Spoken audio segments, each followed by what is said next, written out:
Class 11-এর semester 1-এ পরিবেশবিদ্যার second MCQ কোশ্চেনটা নিয়ে আমরা চলে এলাম, সেকেন্ড সেটটা। এগুলো একটু দেখে নিই। প্রথমটা আছে বিশ্ব পরিবেশ দিবস উদযাপিত হয়, এটা আমরা জানি 5ই জুন। পৃথিবী পৃষ্ঠের উপরের স্তরটি হলো শিলামণ্ডল। প্রথম আদিম মানুষের বিজ্ঞানসম্মত নাম, এটা হলো হোমো হ্যাবিলিস। আইসিএমআর হলো Indian council of medical research, 4-এর সি হবে।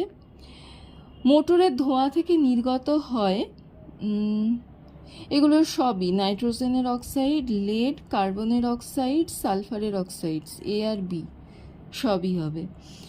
স্থিতিশীল, শুধু অক্সিজেনটা বাদে। স্থিতিশীল পপুলেশনের অর্থ হলো জন্মহার সমান মৃত্যুহার। স্থিতিশীল মানে যেখানে জনসংখ্যা বাড়ছেও না কমছেও না, জন্মহার সমান মৃত্যুহার। রাষ্ট্রসংঘের মনুষ্য পরিবেশ সংক্রান্ত সম্মেলন কোন সালে অনুষ্ঠিত হয়?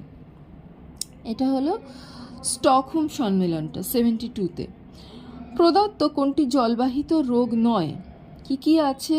Bronchitis, hepatitis, typhoid, cholera. Bronchitis হবে, এটা হলো এয়ারবর্ন ডিজিজ, বাকিগুলো ওয়াটারবর্ন। জলে ক্যাডমিয়ামের প্রভাবে যে রোগটি হয় সেটি হলো ইটাই।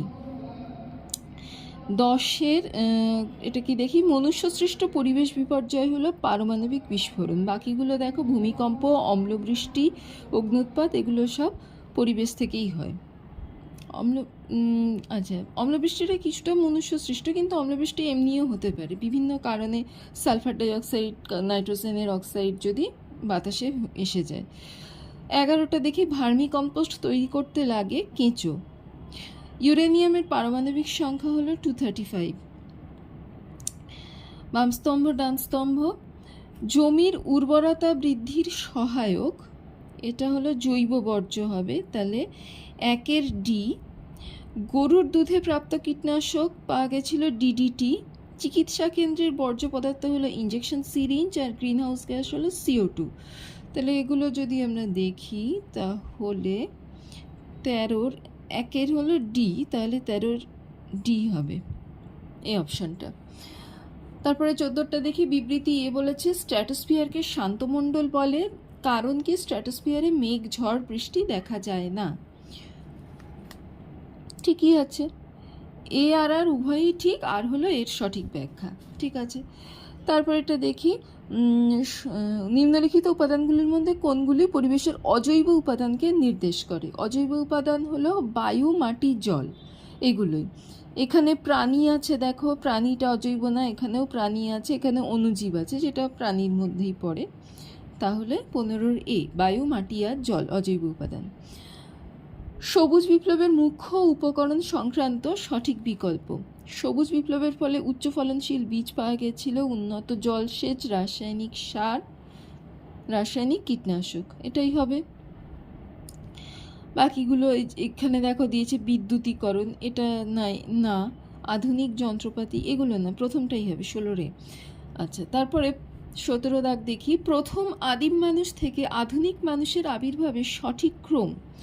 প্রথম আদিম মানুষ আগেই আমরা কোশ্চেনে দেখলাম হোমো হ্যাবিলিস, তাহলে ক্রমে 3 প্রথমে কোনটা আছে সেটাই আমরা দেখব, বিটা আছে, বাকিগুলো দেখে নিই। হোমো হ্যাবিলিস, তারপরে হোমো ইরেকটাস, তারপরে নিয়ান্ডারথাল, লাস্ট হলো হোমো সেপিয়েন্স, এটাই ঠিক সঠিক ক্রমে আছে। হোমো হ্যাবিলিস, এখানে একটুখানি বলে দিই, হোমো হ্যাবিলিস যারা ছিল তাদের যে কঙ্কাল পাওয়া গেছে সেখানে দেখা গেছে ওদের লং আর্ম ছিল, মানে তখনও মানুষ সামনের দিকে একটু ঝুঁকে হাঁটছিল, ব্রেনটা আস্তে আস্তে ডেভেলপ করছিল দেন দেয়ার অ্যানসেস্টার্স, কিন্তু হাতটা তখনও লম্বা ছিল, সামনে ঝুঁকে হাঁটছিল। হোমো ইরেকটাস কারা ছিল, তাদের যে কঙ্কাল পাওয়া গেছে, হোমো হ্যাবিলিসের থেকে হাত, তাদের মানে বডিলি প্রপোর্শন ধীরে ধীরে ঠিক হচ্ছিল, মানে হাত পায়ের প্রপোর্শন আস্তে আস্তে ঠিক হচ্ছিল, আধুনিক মানুষের দিকে এগোচ্ছিল।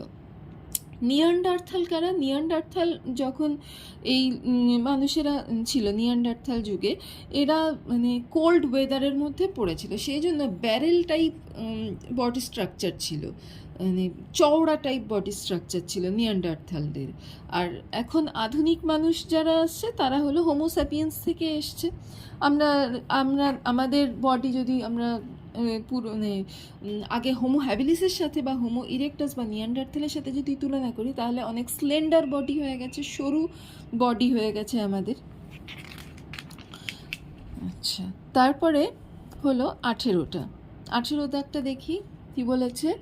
1965 খ্রিস্টাব্দে ভারতে একটি এক্স বিপ্লব শুরু হয়। এই বিপ্লবে ভারতবর্ষের কিছু রাজ্য যেমন উত্তরপ্রদেশ, পাঞ্জাব, হরিয়ানায় অর্থনৈতিক মানচিত্র বদলে যায়। দেশের পার ক্যাপিটা ইনকাম বৃদ্ধি পায়। ভারত একটি দুর্ভিক্ষ পীড়িত দেশ থেকে শস্য রপ্তানিকারক দেশে পরিণত হয়। এটা আমরা সবাই বুঝতে পারছি। এক্স বিপ্লব হলো সবুজ বিপ্লব। আচ্ছা, 19 কি বিবৃতি 1, পরিবেশের উপর মানুষের হস্তক্ষেপের ফলে প্রতিদিন কিছু সংখ্যক জীব প্রজাতির অবলুপ্তি হয়ে যাচ্ছে। হ্যাঁ, ঠিক আছে। বিবৃতি 2 কি, একবিংশ শতাব্দীর মাঝামাঝি সময়ে ভারত সরকার গ্রিন রেভলিউশন প্রকল্পটি প্রবর্তন করেন। এটাও ঠিক নেই। বিবৃতি 3 কি, মানুষের কার্যকলাপের দরুন পরিবেশের ক্ষতি হয়। এটা ঠিক আছে। তাহলে 1 আর 3 ঠিক আছে। এখানে দেখো বিবৃতি 1 আর 3 সঠিক, বিবৃতি 2 হলো ভুল।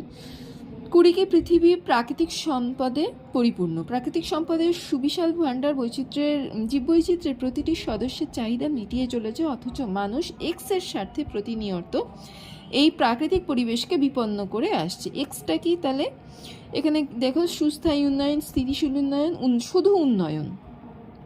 সুস্থায়ী আর স্থিতিশীল উন্নয়ন জীববৈচিত্র্যকে এফেক্ট করবে না।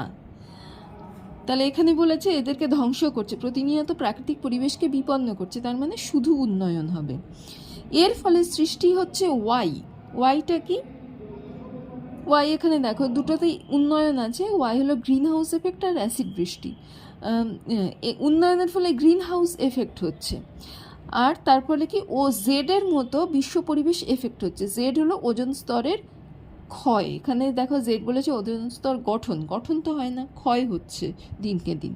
তাহলে 20 সি, উন্নয়নের ফলে গ্রিন হাউস এফেক্ট, তার ফলে ওজোন স্তরের ক্ষয়। আচ্ছা, 21 কি, HIV কে হিউম্যান ইমিউনো ডেফিসিয়েন্সি ভাইরাস। জলবায়ু পরিবর্তনের অন্যতম কারণ কি? বনভূমি হ্রাস পাচ্ছে, হিমবাহের গলন হচ্ছে, সমুদ্রতলের উচ্চতা বৃদ্ধি পাচ্ছে, সবগুলোই। আচ্ছা, তারপরে জলাশয় মাছের সংখ্যা হ্রাসের প্রধান কারণ হলো জলের অম্লতা বৃদ্ধি পাচ্ছে। বিভিন্ন কারণে, হয় কীটনাশক গিয়ে পড়ছে বা অম্লবৃষ্টির কারণে অম্লতা বৃদ্ধি পাচ্ছে। সিএফসির ব্যবসাভিত্তিক নাম হলো ফ্রেয়ন্স বলে এদেরকে, সিএফসিগুলোকে। পৃথিবীর ফুসফুস বলা হয় অ্যামাজন রেন ফরেস্টকে। ছাত্রছাত্রীদের পরিবেশ সংক্রান্ত কাজে উদ্বুদ্ধ করার জন্য ভারত সরকার কি করেছে? ইকো ক্লাব গঠনে উৎসাহ দেয়। আচ্ছা, NMNH কথাটার পুরো নাম কি? National museum of natural history. Earth summit কোন শহরে অনুষ্ঠিত হয়েছিল? আর্থ সামিট হলো বসুন্ধরা সম্মেলন ব্রাজিলের রিও ডি জেনিরোতে।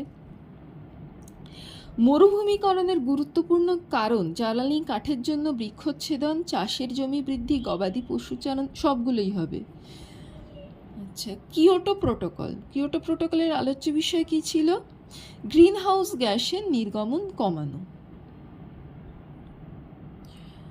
তারপরে দেখি চোষক মাছের সঙ্গে হাঙরের সহাবস্থান হলো কমেন্সলিজম, যেখানে দু ধরনের প্রাণী একসাথে থাকে এবং একজন আরেকজনের উপর নির্ভর করে থাকে। যেমন চোষক মাছ হাঙরের সাথে থাকে, হাঙর যে শিকারটা খায়, সঙ্গে যে টুকরো টাকরাগুলো আশপাশের জলে ছড়িয়ে পড়ে সেইগুলো চোষক মাছ খায়। শিল্পের সঙ্গে যুক্ত শ্রমিকদের বলে ব্লু কলার ওয়ার্কার। বাকিগুলো একটু দেখে নিই কি কি আছে। Red collar worker, white collar worker, blue আর gold collar worker. Blue collar worker তো জানলাম শিল্পের সাথে। হোয়াইট কলার ওয়ার্কার তাদেরকে বলা হয় যারা অফিস ওয়ার্কার, তারা হলো white collar worker. Red collar worker হলো যারা সরকারি কাজের সাথে যুক্ত, সরকারি আমলা, এই ধরনের যে ওয়ার্কার তারা হলো রেড কলার ওয়ার্কার। আর গোল্ড কলার ওয়ার্কার কারা, যারা হলো হাই পেড জব যাদের আছে, ধরো সায়েন্টিস্ট যারা দেশের জন্য কাজ করছে তাদেরকে হাই পে রাখা হয়, বা ধরো কোনো চিকিৎসার সাথে যুক্ত এসব মানুষজন তারা হাইলি পেড, তারা হলো গোল্ড কলার ওয়ার্কার। আচ্ছা, তারপরে হলো বাম স্তম্ভ ডান স্তম্ভ, এটা দেখে নিই 33-এ। ইকো ক্লাবের সম্প্রসারিত সংখ্যা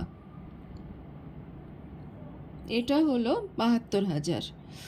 বাকিগুলো দেখে নিই। ইকো ক্লাবের সদস্য নিয়ে গঠিত হয় জাতীয় সবুজ বাহিনী, ন্যাশনাল গ্রিন কর্পস। 2-এর সি এটাই আছে, দেখো তাহলে 33-এর বি হবে। বাকিগুলো ইকো ক্লাবকে অর্থ প্রদানকারী সংস্থা কেন্দ্রীয় পরিবেশ মন্ত্রক, আর ইকো ক্লাবের সদস্য সংখ্যা হলো 30 থেকে 50 জন থাকে। তারপর আবার একটা ডান স্তম্ভ বাম স্তম্ভ, গ্রিন NEAC, এটা এখানে দুটো দেখো দিয়েছে। এজেন্ডা 21 এটা হয়েছিল 1992-তে, তাহলে এটা 1986। 34-এর সি, NEAC 1986, দেখো এখানেই আছে। গ্রিন হাউস গ্যাস CO 2-এর এ। এজেন্ডা 21 1992-তে হয়েছিল 3-এর ডি। আর বিশ্ব এইডস দিবস হলো 1 ডিসেম্বর। তারপরে 35টা দেখি। বিবৃতি কি বলেছে? রামসার সম্মেলন জলাভূমির বেআইনি দখলদারিকে সমর্থন করে না। রামসার সম্মেলন জলাভূমির সংরক্ষণের জন্য।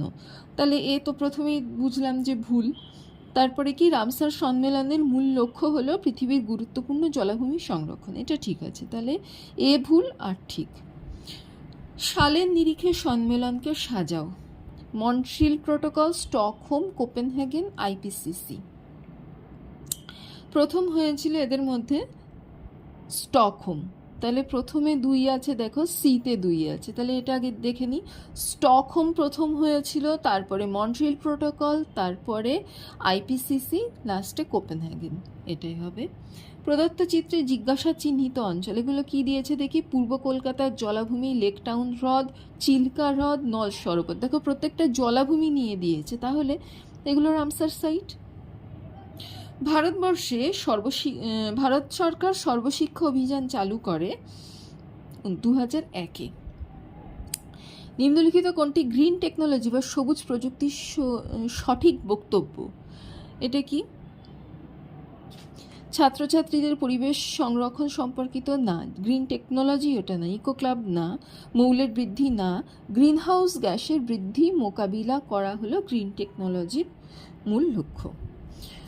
আর লাস্ট একটা বিবৃতি দিয়েছে, 4টে বিবৃতি দিয়েছে। কর্মসংস্থানের ফলে দেশের GDP হ্রাস পায় না, তো যার ফলে বেকার মানুষের মধ্যে চুরি ডাকাতি ছিনতাইয়ের প্রবণতা হ্রাস পায়। সেকেন্ড লাইনটা ঠিক আছে, ফার্স্ট লাইন ঠিক নেই, তাহলে এক ভুল আছে। দ্বিতীয় হলো বর্তমানে ভারতে শিক্ষিত বেকারের সমস্যা ক্রমশ বাড়ছে, হ্যাঁ এটা ঠিক আছে। ছদ্মবেশী বেকারত্বের ক্ষেত্রে কর্মরত শ্রমিকের প্রান্তিক উৎপাদন শূন্য, হ্যাঁ এটাও ঠিক আছে। 2-3 ঠিক আছে। আত্মনির্ভর ভারত রোজগার যোজনা শুরু হয় না, এটা ঠিক নেই। তাহলে বিবৃতি 2 আর 3 ঠিক আছে, বিবৃতি 1 আর 4 ভুল আছে। এখানে একটা দেখো, ছদ্মবেশী বেকারত্ব বলেছে। ছদ্মবেশী বেকারত্বটা কি? দেখে মনে হচ্ছে সবাই সেখানে কাজ করছে, কিন্তু অতজন মানুষের দরকার নেই। ধরো একটা জমিতে 8 জন কাজ করছে, সেখানে 5 জন হলেই হয়ে যায়, বাকি যে 3 জন যে শ্রমটা দিচ্ছে সেটা হলো ছদ্মবেশী বেকারত্ব। তাদেরকে যদি আমি সরিয়েও নিই তাহলে কিন্তু উৎপাদন যা ছিল তাই থাকবে, সেটা হলো ছদ্মবেশী বেকারত্ব। এখানে আরেকটা দেখো, আত্মনির্ভর ভারত রোজগার যোজনা ABRY শুরু হয়েছিল, এটাও বললাম ভুল। এটা কবে শুরু হয়েছিল? এটা হলো 2020-তে, যখন প্যান্ডেমিক শুরু হয়েছিল ওই সময় 1 অক্টোবর শুরু হয়েছিল, 2020 1 অক্টোবর। আচ্ছা, এ বাদেও আরও যদি কারো কিছু জিজ্ঞাসা থাকে, আমরা যে কটা 40টা কোশ্চেন আমরা সলভ করলাম, এর মধ্যে যদি কারো কিছু জিজ্ঞাসা থাকে তাহলে সেটা তোমরা আমাকে কমেন্টে জানাও, আমি এলাবোরেটলি বলে দেবো।